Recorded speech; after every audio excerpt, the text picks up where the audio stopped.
10 तरह की बिरयानी बेचने वाला। हरिया कई सालों से गांव के ही एक ढाबे में बिरयानी बनाने का काम किया करता था। ढाबे के मालिक रणजीत बहुत अच्छे आदमी थे। वो हरिया को अच्छी खासी पेमेंट भी दिया करते थे। हरिया के जीवन में सब कुछ ठीक चल रहा था। हरिया के घर में उसकी पत्नी निधि और बेटी चिंकी और साथ में एक बूढ़ी माँ भी रहती थी। हरिया रोज की तरह आज भी अपने ढाबे पर बिरयानी बना रहा था। तभी ढाबे के मालिक हरिया के पास आते हैं और कहते हैं, हरिया कितनी बिरयानी बची है अभी? मालिक, बिरयानी लगभग खत्म हो चुकी है, बस थोड़ी सी ही बची है। अच्छा, तो तुम ऐसा काम करो कि एक हांडी बिरयानी बना लो, बाहर ग्राहक काफी ज्यादा हैं। जी मालिक, जैसा आप कहें। अब हरिया और बिरयानी बना देता है। देखते ही देखते शाम हो जाती है। हरिया, शाम हो चुकी है, अब ढाबा बंद करने का समय हो रहा है। ये बताओ, हांडी में और कितनी बिरयानी बची है? मालिक, बस थोड़ी सी ही बची हुई है। अगर आप कहें तो थोड़ी देर और ढाबे को खोल लेते हैं, क्या पता ये बिरयानी भी बिक जाए। नहीं नहीं हरिया, एक काम करो, इस बिरयानी को पैक करके तुम अपने घर ले जाओ। जी मालिक। रणजीत की बात सुनकर अब हरिया बची हुई बिरयानी पैक करके अपने घर ले जाता है और घर आने के बाद वो बिरयानी अपनी पत्नी को देते हुए कहता है, निधि, आज भी ढाबे में थोड़ी बिरयानी बच गई थी और ये बिरयानी मालिक ने मुझे घर लाने को कह दी। ये लो, इसे गर्म करके सबके लिए खाना लगा दो। जी मैं अभी लगा देती हूँ। तभी हरिया की बेटी चिंकी कहती है, पिताजी पता है, आज मेरी सहेली बता रही थी कि उसके माता पिता को आपके हाथों की बिरयानी बहुत पसंद है। वो पूछ रही थी कि आपने इतनी अच्छी बिरयानी बनाना कहाँ से सीखी? तेरे पिताजी ने बिरयानी बनाना तेरे दादाजी से सीखा है बेटा। तेरे दादाजी एक समय बहुत टेस्टी और लाजवाब बिरयानी बनाया करते थे। बाहर वालों के साथ साथ घर वालों को भी हरिया के हाथ की बिरयानी बहुत पसंद थी और ऐसे ही ढाबे पर काम करके हरिया का जीवन अच्छा खासा चल रहा था। एक दिन की बात है, हरिया ढाबे पर पहुंचा तो ढाबे पर ढाबे के मालिक नहीं आए थे और ये देख हरिया ढाबे पर ही काम कर रहे मुकेश से सवाल करता है, क्यों भाई मुकेश, आज अभी तक मालिक नहीं आए? उनकी तबीयत तो ठीक है ना? हरिया, मैंने सुना है कि मालिक की तबीयत कुछ ठीक नहीं और उनके बेटे रमेश मुंबई से आए हुए हैं, तो शायद आज से काम वही संभालेंगे। वे लोग ये बातें कर ही रहे थे कि तभी रणजीत का बेटा रमेश वहाँ आ जाता है और सभी लोगों को कहता है, आप लोगों को तो खबर मिली गई होगी कि पिताजी की तबीयत कुछ ठीक नहीं है, तो आज के बाद इस ढाबे को मैं ही संभालूंगा। जी मालिक। ठीक है, तो आप कहें तो हम अपना काम शुरू कर देते हैं। देखो हरिया, मैं अपने ढाबे पर कुछ अलग तरह की बिरयानी बनाना चाहता हूँ, इसीलिए मैंने मुंबई से कुछ रसोइयों को बुलवाया है, तो आज से तुम यहाँ पर काम नहीं कर सकते। रमेश के मुंह से ये बात सुनकर हरिया के पैरों तले जमीन खिसक जाती है। मालिक, ये आप कैसी बातें कर रहे हैं? अगर आज आप मुझे इस काम से निकाल देंगे तो मेरा घर कैसे चलेगा? और ढाबे से ही तो मैं अपना घर चला रहा था। मैं आपके आगे हाथ जोड़ता हूँ, मैं आपके पैर पकड़ता हूँ, कृपया करके मुझे इस ढाबे से मत निकालिए। मेरे घर का गुजारा इस ढाबे से होता है। माफ करना हरिया, लेकिन मैं तुम्हारे लिए अपनी जुबान खराब नहीं कर सकता, जो मैं मुंबई में उन रसोइयों को दे चुका हूँ। अब तुम जा सकते हो। हरिया के बहुत विनती करने पर भी रमेश उसकी बात नहीं सुनता और हरिया को अपने ढाबे से निकाल देता है। इधर हरिया अपने घर आता है और अपनी पत्नी और माँ को सारी बातें बताता है। ये सुनकर हरिया की पत्नी कहती है, रमेश बाबू ने आपको ढाबे से निकालकर अच्छा नहीं किया, लेकिन कोई बात नहीं, आप इतनी चिंता मत कीजिए। परिवर्तन तो प्रकृति का नियम है। भगवान ने जरूर आपके लिए कुछ और अच्छा सोच कर रखा होगा, तभी आज वो हमें ऐसे दिन दिखा रहा है। हाँ बेटा, बहू सही कहती है, तुझे मायूस होने की जरूरत नहीं है। तू इतनी अच्छी बिरयानी बनाता है तो अपना काम क्यों नहीं शुरू करता? हाँ पिताजी, दादी बिल्कुल ठीक कहती है। आप खुद के लिए बिरयानी बनाकर बेचिए। मुझे पूरा विश्वास है कि आपकी बिरयानी बहुत अच्छी बिकेगी। वैसे भी लोगों को आपके हाथों की बिरयानी बहुत पसंद है। अपने परिवार के हौसला देने पर हरिया खुद की बिरयानी बनाकर बेचने का फैसला करता है। अगले दिन हरिया किराए पर एक ठेला लेता है। गांव में ही एक बड़े से पेड़ के नीचे बिरयानी का ठेला लगा लेता है। हरिया भैया, तुम्हारे हाथ की बिरयानी सच में बहुत लाजवाब है। पता नहीं रमेश ने तुम्हें काम से क्यों निकाल दिया। भैया, हमारी जिंदगी में जो होता है अच्छे के लिए होता है। भगवान ने चाहा तो मेरा ये ठेला बहुत अच्छा चल जाएगा और मुझे किसी के ढाबे पर काम करने की जरूरत ही नहीं पड़ेगी। हरिया की बात सुनकर शिव मुस्कुराता है और बिरयानी खाकर वहाँ से चला जाता है। हरिया केवल एक ही तरह की बिरयानी बेच रहा था। हरिया के पास कुछ ग्राहक आए और उन्होंने हरिया की चिकन बिरयानी खाई, लेकिन कुछ ने अलग अलग तरह की बिरयानी मांगी और चले गए। समय यूं ही गुजरता है, लेकिन गुजरते समय के साथ शुरुआती दौर में हरिया की बिक्री तो अच्छी होती, लेकिन धीरे धीरे हरिया की कमाई मंदी हो जाती है। ऐसे ही शाम को शंभू नाम का एक आदमी आता है और वो हरिया से पूछता है, हरिया भैया जरा मुझे मटन बिरयानी तो लगाना, बहुत दिन हो गए मटन बिरयानी खाए हुए। अब जब से रमेश भैया की दुकान पर आए हैं तब से तो उन्होंने बिरयानी के दाम 7वें आसमान पर पहुंचा दिए हैं। यहाँ तुम बिरयानी सस्ती दे रहे हो तो सोचा तुमसे बिरयानी ले लूं।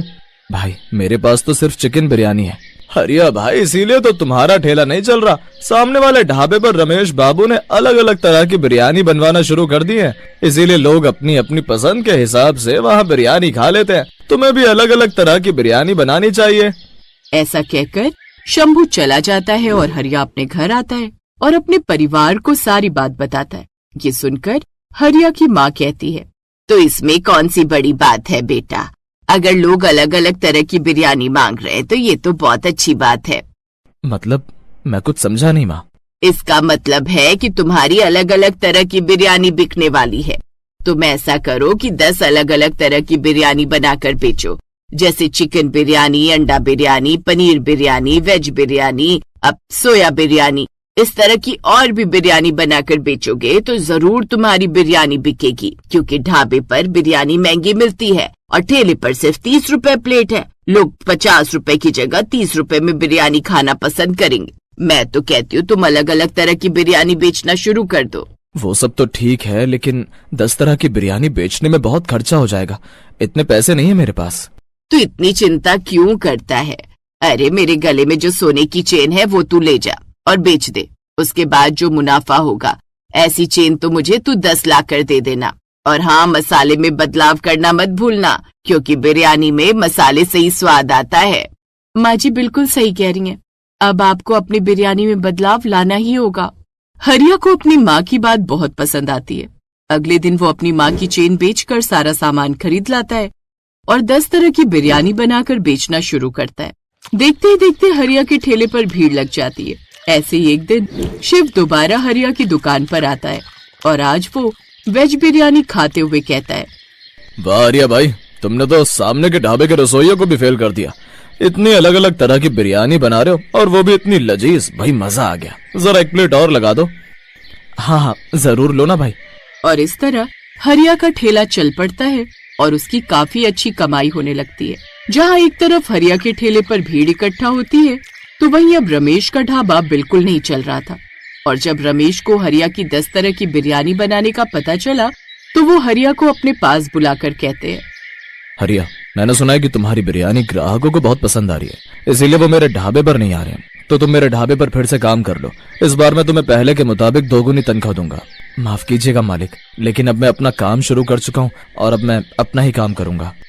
हरिया की बात सुनकर रमेश सोच में पड़ जाता है और थोड़ी देर सोचने के बाद वो हरिया से कहता है, अच्छा तो ठीक है हरिया, तुम अपना ही काम करो। अरे मेरा क्या है, मैं तो इस गांव से बाहर जाकर भी अपना रेस्टोरेंट खोलकर उसे अच्छा चला सकता हूँ, पर मेरा गांव में ना तो काम चल रहा है और ना ही मन लगता है। इसीलिए तुम मुझसे मेरा ये ढाबा खरीद लो। इसी बहाने तुम्हें बिरयानी बेचने की अच्छी खासी जगह भी मिल जाएगी और मेरा ढाबा कभी खाली नहीं होगा। और रही बात पैसों की, तो थोड़े बहुत पैसे तुम मुझे अभी दे दो और थोड़े पैसे हर महीने किश्तों में देते रहना।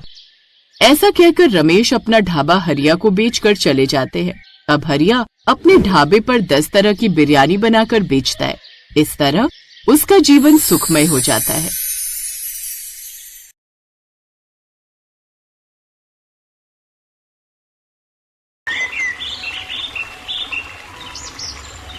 करीम की बिरयानी पूरे मुरादाबाद में मशहूर थी। शाम होते ही उसके बिरयानी के ठेले पर ग्राहकों की भीड़ लग जाती थी।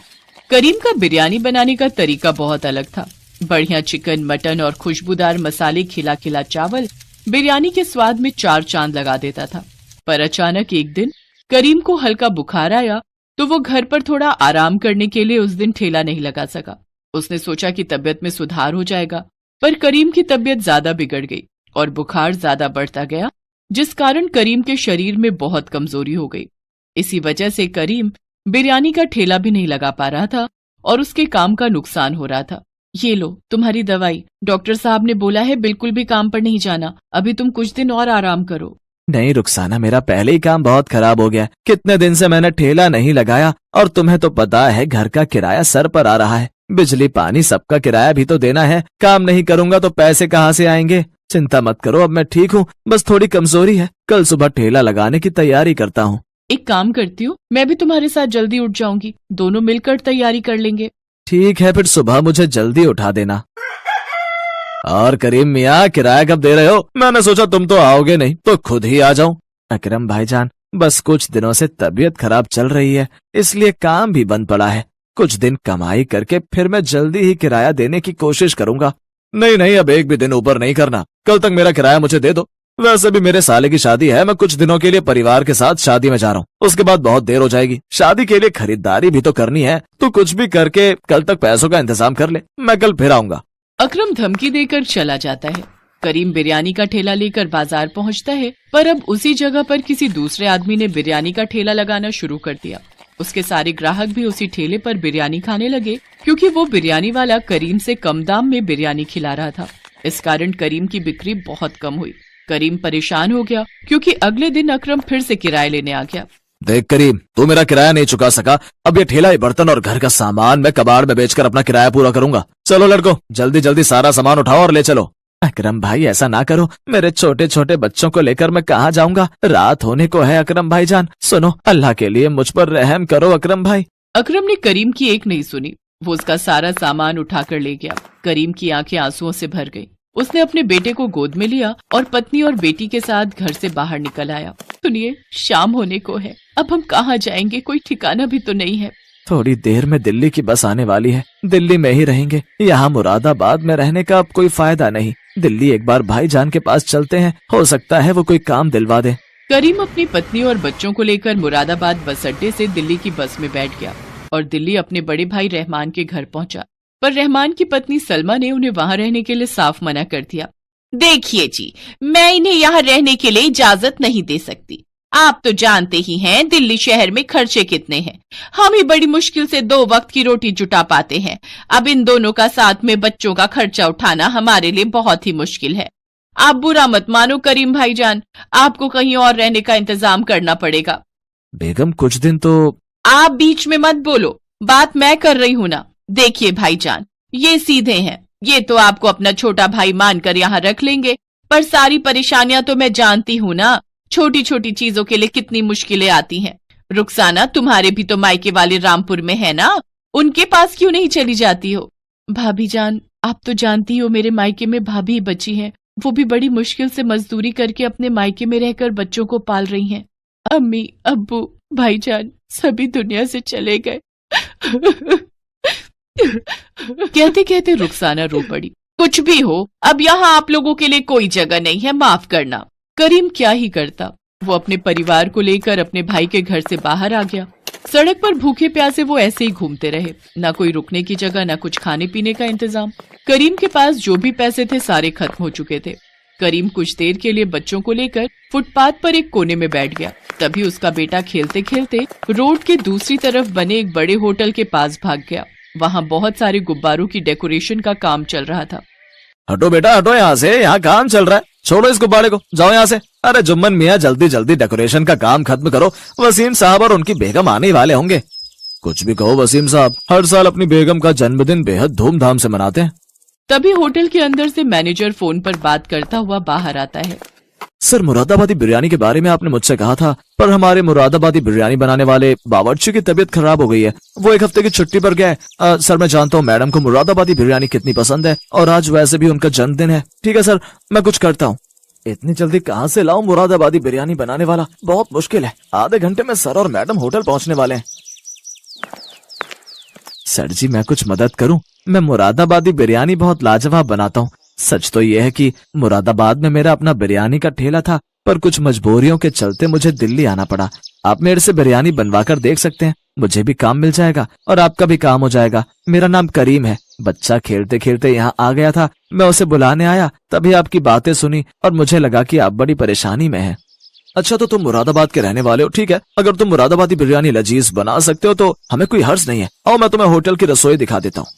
ठीक है साहब, मैं अपनी बेगम को बोल देता हूँ, फिर आपके साथ चलता हूँ। करीम रुखसाना को बोलकर मैनेजर के साथ होटल के अंदर चला जाता है। होटल की रसोई में जाकर करीम बिरयानी बनाना शुरू करता है। आसपास खड़े बहुत से बावर्ची उसे मुरादाबादी बिरयानी बनाते हुए देख रहे थे। करीम के लिए तो बिरयानी बनाना बहुत ही आसान था। वो झटपट बहुत ही बढ़िया, लजीज, खुशबूदार बिरयानी बनाकर तैयार कर देता है। मैनेजर उस बिरयानी को जब टेस्ट करता है तो वो हैरान रह जाता है। सचमुच करीम के हाथों की बिरयानी बहुत ही स्वादिष्ट थी। क्या बात है करीम मियां, तुमने तो बिरयानी बहुत ही बढ़िया बनाई है। मुझे लगता है सर और मैडम को तुम्हारी बनाई हुई मुरादाबादी बिरयानी बहुत पसंद आएगी। तुमने तो मेरी सारी परेशानी दूर कर दी। शुक्रिया साहब। करीम बिरयानी बनाकर होटल के बाहर आ जाता है और वहीं अपनी बेगम और बच्चों के साथ बैठ जाता है। होटल के अंदर से जन्मदिन की पार्टी की आवाजें आ रही थी। करीम बाहर ही इंतजार कर रहा था कि कब उसे मैनेजर बताएगा कि उसके हाथों की बिरयानी सबको कैसे लगी। काफी देर तक वो बाहर बैठा रहा। सुनो जी, आपको बिरयानी बनाकर आए बहुत देर हो गई। अभी तक मैनेजर ने आपको कुछ भी नहीं बताया। कहीं ऐसा तो नहीं कि वो बिरयानी बनवाकर भूल गए हो? एक बार आप खुद जाकर बात करते कि वो क्या कहते हैं। बच्चों को भी भूख लगी है। बेगम, अभी तो पार्टी चल रही है, हो सकता है पार्टी खत्म होने के बाद मुझे बताएं। ऐसे बीच में जाना अच्छा नहीं लगेगा। कुछ देर और इंतजार करते हैं। तुम रुको, मैं बच्चों के लिए सामने ठेले से कुछ खाने का लाता हूँ। करीम जैसे ही बच्चों के लिए कुछ खाने को लेने जाने लगता है तभी वो मैनेजर को आते हुए देखता है। माफ कीजिएगा, अंदर पार्टी चल रही थी इसलिए आपको बता नहीं पाया। चलिए, आपको सर ने बुलाया है। खान मियाँ, करीम मियाँ की फैमिली के लिए कुछ खाने का इंतजाम कीजिए। करीम मैनेजर के साथ होटल के अंदर जाता है। मुझे मैनेजर ने तुम्हारे बारे में बताया। तुम्हारे हाथों की मुरादाबादी बिरयानी बेहद लाजवाब थी। हमारी बेगम को बहुत पसंद आई, इसलिए हमने सोचा है कि अब से तुम हमारे होटल में बावर्ची का काम करोगे और बिरयानी बनाने की पूरी जिम्मेदारी तुम्हारी होगी। जिस तरह से हमें बहुत पसंद आई है, हमें पता है हमारे कस्टमर भी इस बिरयानी को बहुत पसंद करेंगे। मैनेजर करीम मियाँ को कल से नौकरी पर रख लीजिए। शुक्रिया साहब, बहुत बहुत शुक्रिया। गरीब अकरम होटल के मालिक वसीम मियाँ को शुक्रिया कहता है। वो बहुत खुश था। उसकी आंखों में खुशी के आंसू थे क्योंकि उसे इतने बड़े होटल में बावर्ची की नौकरी मिल गई, जहां पर उसकी तनख्वाह भी बहुत अच्छी थी। अल्लाह की रहमत से करीम की जिंदगी से दुखों का साया हट गया। उसकी मेहनत की वजह से दिल्ली जैसे बड़े शहर में, बड़े होटल में उसे बावर्ची की नौकरी मिल गई और उसकी सारी परेशानियां दूर हो गई।